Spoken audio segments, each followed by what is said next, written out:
Mae'n dinistriol. Ni yn erbyn nhw. Ti yn erbyn fi. Beth ddigwyddodd i ni? Ni. Mae'n amser i ni weithredu.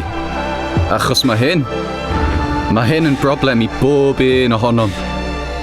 Nawr yw'r amser. Achos mae hyn yn anerbyniol. Mae hwn i ni i gyd.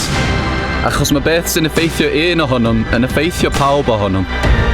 Achos ydych chi wedi cael digon ar y sefyllfa. Yna dyma'r amser.